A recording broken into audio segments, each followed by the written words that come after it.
President Bush rallies an army of emergency workers and volunteers, giving and getting a much-needed boost as he confronts the grave issue of retaliation. Around the world, the horrifying week ends on a solemn note. Sing grace, how sweet the sound. A time to pause, to reflect, and to remember. And crash investigators make an important discovery that may give Tuesday's unspeakable terror a voice. Hello and welcome to our continuing coverage of America's new war. I'm Jonathan Mann. And I'm Zane Verjee at CNN Center. We begin with the investigation of Tuesday's events and a discovery that authorities hope will hold answers about what led up to the tragedy. Federal officials have recovered the cockpit voice recorder from the Pennsylvania crash site of United Airlines Flight 93. Both recorders from the Pentagon crash site have also been recovered. The cockpit voice recorder is meant to capture pilots' conversations during the last 30 minutes of flight, and the Pennsylvania recorders could reveal whether passengers indeed tried to regain control of hijacked Flight 93. At approximately 8:25 p.m. this evening, the voice data recorder was recovered by investigators in the crater. It was approximately 25 feet below the surface. It is believed it is apparently in fairly good condition. It is already on its route, en route to the NTSB location to be analyzed. On another investigative front, U.S. Immigration Services have detained at least 27 people for questioning. Authorities are probing thousands of leads, and now the first arrest's been made. CNN Justice correspondent Kelly Arena is following that story. The first arrest has been made in direct connection to Tuesday's terrorist attacks, that according to law enforcement officials. Now, an individual that was detained at JFK Airport in New York is in custody on a material witness warrant. Now, we don't have any more specifics at this point, but a material witness warrant is issued when it can be demonstrated that there is information that's highly relevant to a criminal investigation and when there is a risk of flight.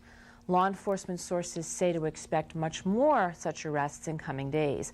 Now, sources say that at least 2 people in custody have provided what they describe as very useful and helpful information in moving this investigation forward. The FBI says that it has issued 35 search warrants, hundreds of subpoenas. It has seized computers and other material, and it's following up thousands of leads both in the U.S. and abroad. Sources also say that there are currently 27 individuals in custody on immigration violations who may or may not know anything about the incidents. Investigators have also put out a so-called watch list informing various authorities, including Border Patrol and the FAA, about 150 individuals the FBI says may have information that could be helpful in the investigation. Now, if those people are found, they will be... The Justice Department has released a list of 19 people alleged to have hijacked the 4 planes. Law enforcement officials tell CNN all of the names are directly or indirectly linked to Osama bin Laden. Bin Laden is the Saudi dissident millionaire who some officials have labeled the prime suspect in the case. Federal authorities are also hunting nationwide for dozens of people they believe may be able to shed more light on Tuesday's events. The Federal Bureau of Investigation has also forwarded a list of more than 100 names to numerous law enforcement organizations. These are the names of individuals the FBI would like to talk to because we believe they may have information that could be helpful to the investigation. In New York, in the dark of night, rescue workers have been sifting through the rubble of the World Trade Center towers. 4 days after the attacks, they are still holding out hope of finding survivors under the debris. Garrick Utley is monitoring events in New York and joins us now. Garrick? Jonathan, although the hope is still very much there, with each passing day it has to get a bit slimmer for those who are still trying to find out what happened to their friends and their relatives there. One of the interesting aspects about the scene there, which we're looking at, is that despite the fact that it's nearly 4 days since the tragedy, there are still small fires burning here and there, igniting spontaneously. It just gives you an idea of the dimension of the tragedy, what happened there, the death and destruction. Our correspondent Alessio Vinci is on the scene to give us more details. Good morning, Alessio.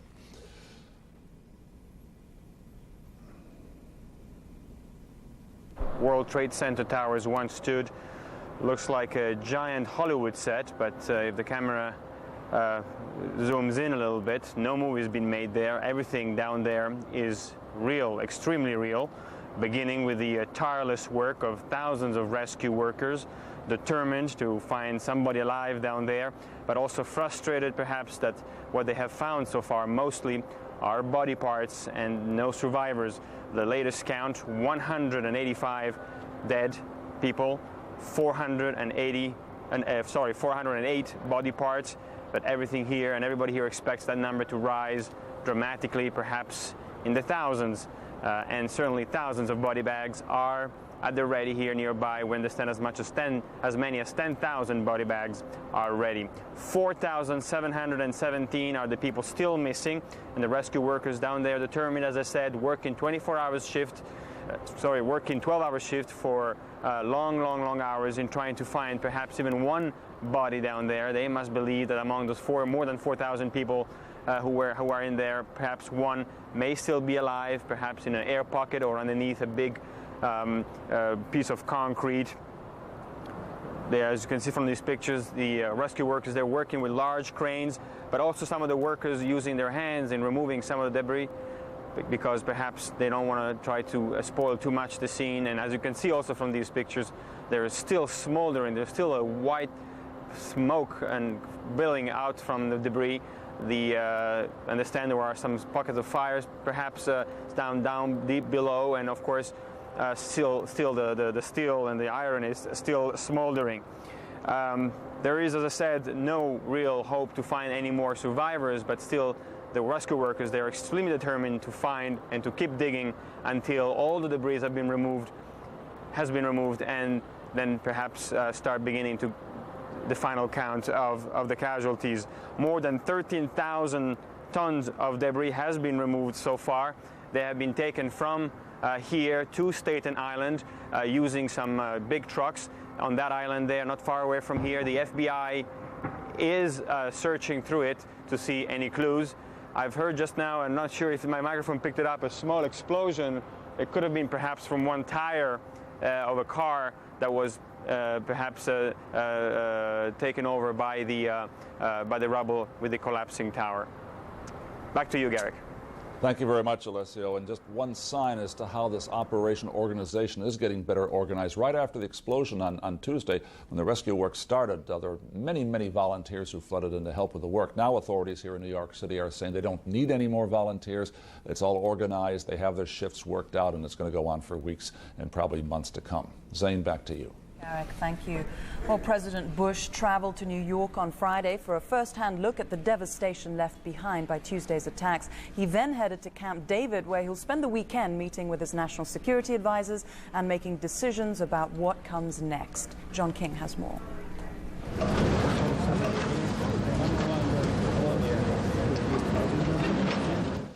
A first-hand look at the worst of the devastation and a pep talk that included a promise to those pulling the dead from the rubble. I can hear you.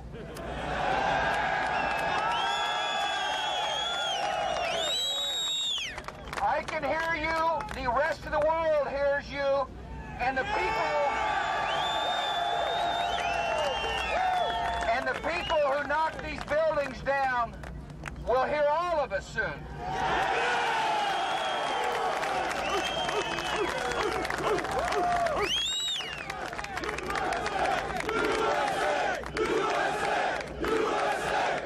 After his emotional tour of New York, Mr. Bush was asked if he knew who was responsible. We know we got a suspect. But lead suspect Osama bin Laden is an elusive target, and aides say one of the president's greatest challenges is convincing an angry nation to be patient. This conflict was begun on the timing and terms of others. It will end in a way and at an hour of our choosing.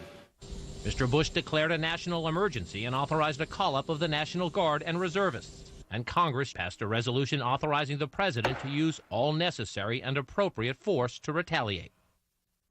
Senior officials say they do not rule out a first wave of military strikes in the near future. But Mr. Bush is asking his national security team and other world leaders to develop a long-range plan.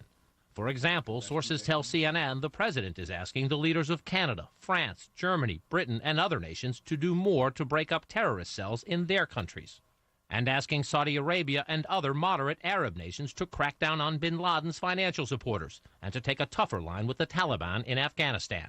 In our response, we will have to take into account not only the perpetrators, but those who provide haven, support, inspiration, financial, and other assets to the perpetrators.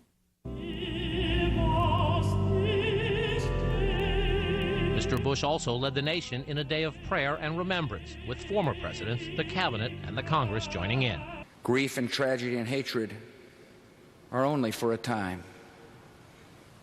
Goodness, remembrance, and love have no end. And the Lord of life holds all who die and all who mourn.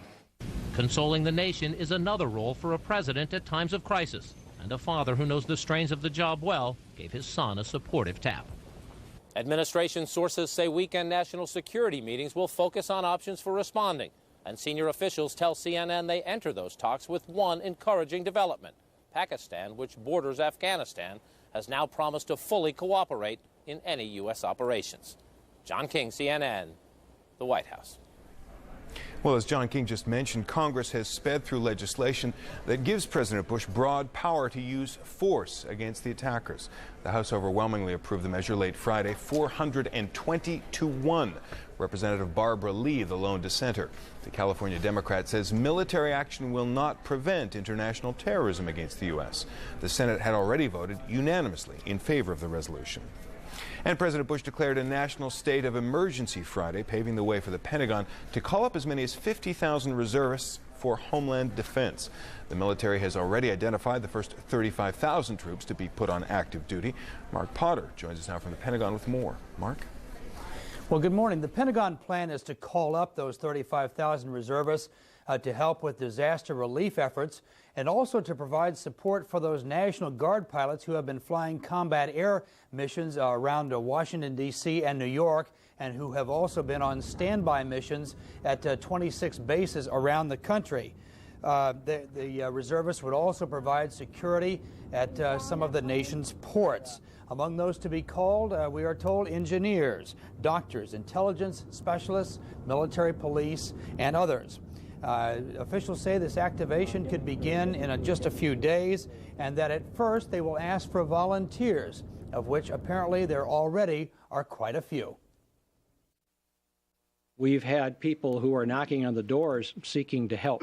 They want to serve. They want to be a part of this. They're very emotional. We've had to say, wait a little bit. You know, we've only had a matter of hours since this all began. We're proceeding along our way, and now we have the authorization to bring those people on board. Now, on CNN earlier, Senator John Warner said the widespread support around the country for military action is mirrored by the unity seen in Congress. 10 years ago, I helped draft the resolution that George Bush, then president, won the Gulf War with our coalition allies.